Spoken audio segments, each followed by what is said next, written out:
Hi, and welcome to Three Peaks Podcast, where we take a break from the hike of life and appreciate the view. Today, we have a very special guest. Why don't you go and introduce yourself? How's it going? My name is Kade Peterson. I'm from Orem, Utah. I'm 23 years old. I'm super excited to be here. I graduated from college about a year ago, and right now, currently, I am a full-time Amazon seller. I sell products online, and also on the side, I do a lot with social media, and I live by a motto of if you're not having fun, you're not doing it right. So a lot of my social media is trying to find joy in everything about life and trying to motivate and inspire others. Amazing. So one thing we wanted to quickly ask you about being an Amazon seller. What does it entail? What do you do? And what type of products would you be selling? Yeah, so I got into it through my brother. He also is a full-time Amazon seller. I've been doing it for about almost 4 years. And I honestly sell the most random products that I don't even know exist, like home decor, sporting goods, just like random products that are in demand with low competition. It's kind of my niche.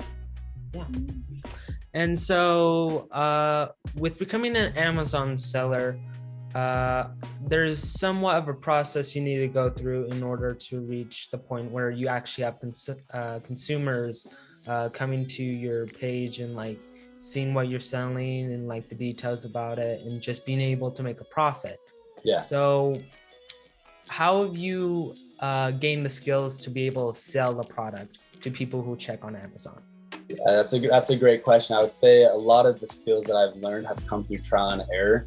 I think that's one of the biggest things with any sort of business, with any sort of job or any sort of skill set you're trying to acquire is there's going to be trials, there's going to be failures, but learning from those trials are super valuable. So there's been a lot of products that I've sold where I've lost a lot of money, but the knowledge and the value that I took away from it was very beneficial, and it allowed me to be better prepared for the next product that I launch and learn more of how to reach my consumer, how to launch better, and how to find better products. So I think trial and error have helped me a ton. And you said at the beginning, your brother got you into Amazon selling. Yeah. So what was some of the advice that he gave to you on how to like start up? Yeah, that's an awesome question. So I'm super appreciative of my brother. He's probably one of my best friends, and me and him are super close. And he seriously like has helped me so much. And something that he has helped me with is when I have gone through those failures and when I have gone through those hard times, he was kind of like that pillar of example of like, hey, get back up. It's okay. You're going to fall. Get back up. Keep going. And he was kind of there guiding me every step of the way. So he was super helpful. Mm-hmm. And the journey of success you went on obviously had bumps in the road. So what are some of the challenges that pushed you to like change and adapt to reach where you are right now? That's an interesting question. So if I understand your question right, you're asking what are some of the challenges that have helped me to grow and like keep moving forward? Yeah. Ooh. I think something that has helped me a lot is I read, and something that I recommend to everyone is I read a lot of self-help motivational books. Mm-hmm. And those books have helped change my mindset. And there have definitely been times when I'm going through a rough part and I lost a lot of money on a certain product and I'm just kind of discouraged. And I'll read some sort of book that will kind of give me that, you know what, like, this is okay. I can do it. Like whether you think you can or you can't, you're right. That's something that my dad always taught me growing up is if you think you can do something, you can. If you don't think you can do it, then you can't. And so if you quit and you don't think you're going to do something, then you're definitely not going to be able to do it. But just having that mindset of, okay, I can do this, I'm going to do it, I think is something that has helped me a ton, if that answered the question. Yeah, absolutely. And with your brother and your father helping you out when you're going along your journey with selling on Amazon, has there been any other mentors that have taught you little tips on branding and just like getting out there and making sure that you're supplying your customers with the best experience that they can receive? That's a great question. I would say I've definitely watched a lot of YouTube videos. There's a lot of creators out there. There's a lot of people who provide valuable content. I would say definitely my brother, above all, has been my most helpful mentor. In college, I had a couple projects where I used my Amazon business in some of my projects, and it's super interesting because I feel like the Amazon seller realm isn't very saturated yet. There's not a lot of people who are aware that you can even sell on Amazon, let alone know the process of how. And so I feel like my teachers, they did a really good job of helping me along the way of on some of those projects. But because it's such a unique industry and very unknown to a lot of people, I would say my brother definitely was the main mentor that helped me with everything. Yeah. And you said your teachers helped you out. What college did you graduated from? So I went to Utah Valley University. I graduated in this degree called Integrated Studies. It's a degree where you can kind of pick two majors and combine them into one. So my two majors that I combined into one was business management and communications. Yeah. Did you learn anything about marketing at your time during college, like the 4 Ps and like how to utilize those for your advertisement for your products? Of course, I would say the college gave me a good foundation of like an example you said, the 4 Ps, of just like a good general concept of business, and kind of prepared me for after college to go full time in on business. Because during college I was kind of selling on Amazon part time while still kind of learning the process, and then after college I felt like I was pretty prepared to go in all in full time. And speaking on marketing, what were some of the marketing strategies that you used to kind of get your product out there for people to see? That's a great question. It's interesting. There's so much out there in regard to marketing, and each platform is so unique. And Amazon, for example, is very different than uh, other businesses' marketing strategies. So with Amazon, you're not going to do any sort of ads, or you're not doing any sort of I mean, you're not doing any sort of social media advertising or any of that. The main thing that I do is something on Amazon called PPC. So next time you're on Amazon, if you search a product, you'll notice that the first two products, or maybe the first four, will have a little sponsored sign on them. I don't know if you guys have ever noticed that. Yeah. That means that somebody has paid to have that spot on Amazon, because I think it's like 90% of all sales on Amazon come from the first page. So if you can get on that first page, you can have a lot more sales. But if you're on the following pages, you're not going to really sell that much. So that's why you can pay to be on that first or second or third spot. And that's a huge part of marketing. And you don't want to pay too much to where you're losing profit, but you want to pay enough to where you can maintain yourself on that first page, if that makes sense. Yeah. And with the products you're selling, of course, you have to address your target audience. You have to know what they want and what problems they have and how they can solve them. So what products have stood out to you that a consumer would like to go on Amazon, purchase your product, and use it to fix their problems? That's a great question. One of my first products that I launched was a unicorn gift set. So it had like a little unicorn stuffed animal, some unicorn stickers, a unicorn pencil. It was super interesting because never would I have thought that I would have sold unicorn items on Amazon. But what was nice is unicorn was super trending at the time, and it combined all of these popular items, stickers like notepads, stuffed animals, all of these fun things that like kids like, and had unicorns in all of them at a fairly cheap price. So I sold it for about $12. And what was nice is if parents were looking for some sort of unicorn gift set for their kids, this was the perfect package because it had everything in it. And so it solved that problem of being able to have all of these things all consolidated into one for the perfect gift set. Yeah. And there's also, I've actually tried to sell stuff on Amazon before, Okay. and I'm still trying to figure that out. But one of the biggest problems is finding specific products that you believe would sell. You could Yeah. probably go on Alibaba and they have like millions and millions of products on there. But the hard part is to pick, it's like picking a needle in a haystack. You got to find that one product that will speak to people and it will sell. So how have you been able to find those products that make the revenue?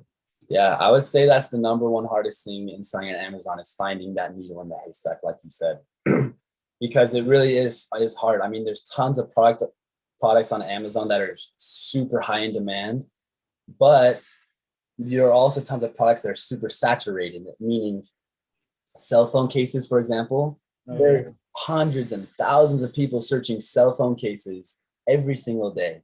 Yeah. However, there are so many competitors who are paying so much money to sell their products on Amazon. So that's going to be a very high demand product, but a very high competition product. So you're going to want to stay away from those. Yeah. So the key is to find a high demand product with low competition. So for example, that unicorn gift set, at the time, there wasn't that many unicorn gift sets. I would say probably now that competition has raised.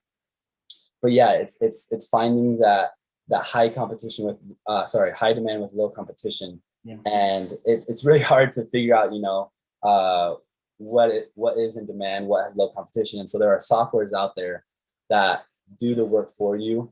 And unfortunately, these softwares have a price, and that's what makes it hard for people. Is people like to cut corners and maybe not pay for softwares, or trying to think that they can do it better themselves, which I've definitely tried to do. But once I've gone all in on these softwares that have kind of broken down the analytics of exactly, okay, this is a good product, this is a bad product, I've been able to be more efficient with my time and not waste time and money on products that aren't going to sell. Mm-hmm. And like with what you said in determining a good product and a bad product, what are some of the biggest factors that you would say that help determine that kind of factor? Yeah, so I would say every Amazon seller is different. If you are an Amazon seller who is willing to invest tens of thousands of dollars in a product, that's not what I do. I like to invest in products that are kind of lower risk, lower capital. So for me, I like to look at products where my competitors don't have more than 500 reviews, for example. If I have a competitor that has more than 500 reviews, we could have the same product, and I could sell mine for $2 less, but because his has more reviews, the consumer is going to be more confident in spending $2 more for this product than for mine. So for me, because I'm not going to fork up all this money to advertise my product and to pay for reviews, which is against Amazon's terms of service, I want to find products where my competitors don't have a lot of reviews, so that way I can wedge myself in the market and compete with them. Yeah. And supply and demand, that obviously will play a giant role into selling your products. So if you have a large demand and you have less supplies of it, you would hike up the price most likely. But in certain circumstances that might change. And how have you to change your prices to tailor to the needs of what the customer is feeling? Yeah, that's a great question. So for example, right as Corona hit, there was a huge demand for face masks, hand sanitizer kits, all that kind of stuff for Corona, right? And there was a super low demand.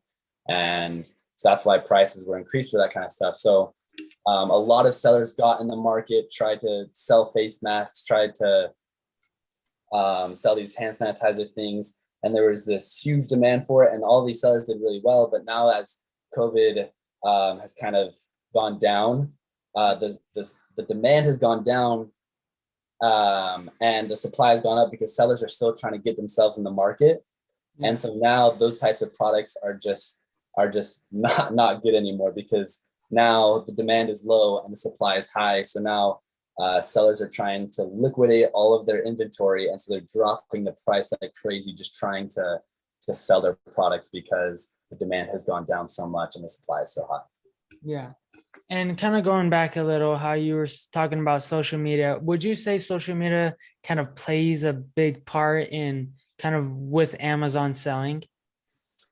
So my social media is totally separate from, well, it's definitely separate from my actual Amazon selling. So part of what I do is I also teach people how to sell on Amazon. So I have a course where I teach people step by step exactly how to sell on Amazon. Yeah. And so with my social media, I more market tips and tricks for other sellers. Like, hey, if you didn't know this, here's this. I provide content for people and teach them how to sell on Amazon.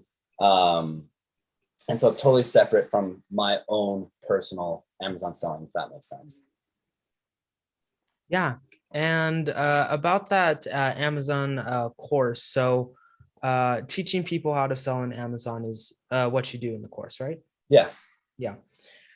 So with having this class out, you get to help a lot of people realize that they have an opportunity to make income with Amazon.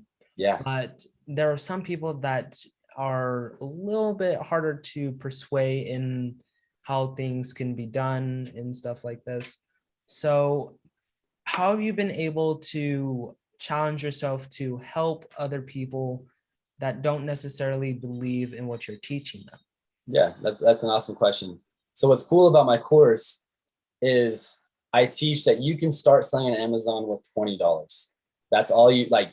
You can start with the bare minimum selling on Amazon. So that alone is awesome, because it's not something that's going to take up your time. It's something that you can do according to your own time with a very low amount of capital. So the first things that I teach with my Amazon course is actually how you can go to a retail store such as Walmart, buy something on clearance, let's say for $5, and then resell on Amazon for, let's say, maybe $15 or $20, because there's tons of price gaps across different platforms, and people are willing to pay for a premium on Amazon to pay a little bit more for that free shipping and for that quick and easy at-home shopping. And so I teach people how you can go put in the work to go find products for cheap and then resell them on Amazon, and then slowly build and build until you can maybe launch your own products and manufacture them overseas.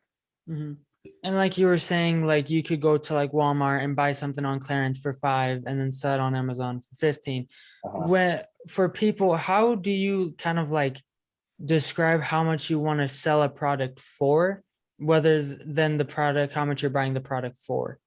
Yeah, so it's super cool that Amazon, when you are an Amazon seller, you get access to what's called an Amazon seller app. And you can go to go to a retail store, and you can, let's say, for example, there's this water bottle right here, and there's a barcode on every single product at a retail store. And I can scan this barcode and see exactly what it's being sold for on Amazon. So if it's being sold for the same price on Amazon as in Walmart, then I'm not going to get it. But if it's being sold for 3 times more, that way I know that I can buy this product and sell it on Amazon for that price, because that's the price that it's selling for on Amazon. Yeah. Yeah. And with you coming to Amazon and selling your products there, have you ever thought of any other career besides Amazon? I definitely have. I think that's something that I've actually been working on, is I feel like I have so much ambition and so much drive to achieve my potential. And I want to try so many things. I'm kind of spreading myself too thin. And that's something that I've actually been better at in these last 6 months. I would say 6 months ago, I was trying so many different things that I wasn't putting my main focus on Amazon. And I feel like the beauty of Amazon is you can get to the point where you have a lot of time freedom, you know?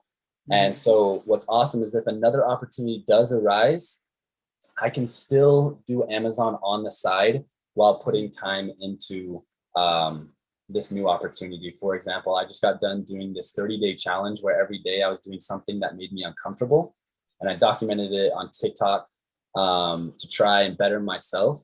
And that was actually like my main focus for those 30 days. But during those 30 days, I was still able to kind of do all my Amazon work on the side and do everything that I needed to do. So that's what's cool, is any opportunity that I do want to get into, I'll still always be able to do Amazon on the side. Mm-hmm. And kind of like what you were saying, you were doing this 30-day thing that would get you kind of like out of your comfort zone in a way. I was just wondering, how important is it to you for people to kind of express themselves and kind of get out of their comfort zone? Yeah, honestly, it was a very life-changing experience. Something that I learned is there's no growth in the comfort zone. And a lot of our dreams, a lot of our goals, and a lot of our potential is just beyond our comfort zone. You know, if you think about your greatest ambition, your greatest dream, there's going to be fear of something, whether it's failure or not being able to do it. There's going to be some fear that's going to be holding you back. But once you can break that barrier, get out of your comfort zone, be comfortable with being uncomfortable, the sky is the limit. There's nothing that can hold you back. So a lot of my fears, I was able to just overcome them by facing them head on. And now I feel like I'm to the point where if there's anything in life that I want to accomplish, I can do it because I feel comfortable with being uncomfortable. Yeah. And with everyone being their own person and doing their own thing, some people might have their opinion on like how a person would do something per se. So have you ever received any like criticism from people that were close to you, or at least like friends, that have tried to put you in a spot where you felt a little down about yourself? And if you've been able to go past that, how have you been able to do that? 100%. That's a great question. I think no matter what you do in life, there will always be someone that will think in the contrary of what you're doing. And especially because, you know, selling on Amazon to some people isn't an actual job. You know, I'm not clocking in at a certain time. I don't have a boss. So some people it's not an actual job. And on my social media, I don't think there's a video that I post when there's not someone who has some sort of hate comment. I don't understand why, but someone always has a voice and someone always has an opinion. And to kind of touch base on what you said about your loved ones, I've had loved ones, you know, try and give me advice on what to do, and I'm so appreciative of them. And they do it out of love. But something that I learned from a book called The 10X Rule from Grant Cardone. I don't want to butcher this, but I'll just sum it up. He says, if someone tries to tell you something in regard to that you should stop chasing your dream or you should stop doing something because it's unrealistic, you should be first appreciative that they're trying to help you, but then ask, I'm not trying to seek for your advice, I just seek for your support. And I've had to do that a couple of times where someone has tried to counsel me, hey, you probably shouldn't do this. This isn't a good idea. Or, hey, if it's not successful, this is going to happen. And I'm just like, hey, like, I appreciate your love and support and your love and advice, but I'm going to do it. And there's nothing that's going to stop me. And I just ask for your support. And when you say that, they're like, all right, if they love me enough, then they're going to support me no matter what it is that I have my mind set to. Like you said, thinking out of the box and going out and getting out of your own comfort zone. Yeah, exactly. And to kind of go back with what you were kind of saying like people are going to be in your lives and they're going to kind of like try and like put you in a place where you think you shouldn't be, but like they want you to be there. And also taking criticism. And there's sometimes would be a difference between good criticism and bad criticism. And I just kind of wanted to get your opinion on the difference between those two. Yeah, no, it's definitely a real thing when people, for example, I brought up how I get a lot of comments on my TikTok videos. And you can tell what someone's intent is if they're trying to actually be helpful with their criticism or if they're trying to be hurtful with their criticism. But something that I've learned is I'm very appreciative of everyone who has given me some sort of criticism that has been helpful, but all the criticism that has been negative, I've learned to just accept it. There's nothing that you can do for it, and it doesn't help to fire back at them. I think the best way to answer someone's hurtful criticism is just by speaking with your actions and letting the results do the talking. Yeah. But criticism and hate is going to be part of life. And I think this YouTube channel you guys are doing, it is awesome. And as you guys grow, I don't know if you guys have seen anything yet, but there's going to be people out there that are going to have something to say about what you guys are saying. Yeah, Yeah, absolutely. Don't let that get to you. You just keep going, and you just know, okay, I know my intentions are good. I'm going to keep going. I don't care what people are going to say. It's not easy, but it's something that just has to be done. Yeah. Mhm. Thank you so much. Also, on the other side of business, there's also have to be a healthy relationship with spending time to do activities. And back in 2016, one of your activities was actually soccer. Uh-huh. Did you play for your high school soccer team? I did. Soccer is definitely one of my biggest passions in my life. Yeah. And other passions as well was surfboarding as well. I believe that's all right. 100%. I love surfing. Surfing and soccer are definitely like my two favorite sports, and dancing, I'd say. It's like my top three. So, well, now that you're 23 and you're also having this side business selling on Amazon, there has to be breaks. There has to be moments in time where you have to take a break, call up your mom, say hello, I love you and stuff.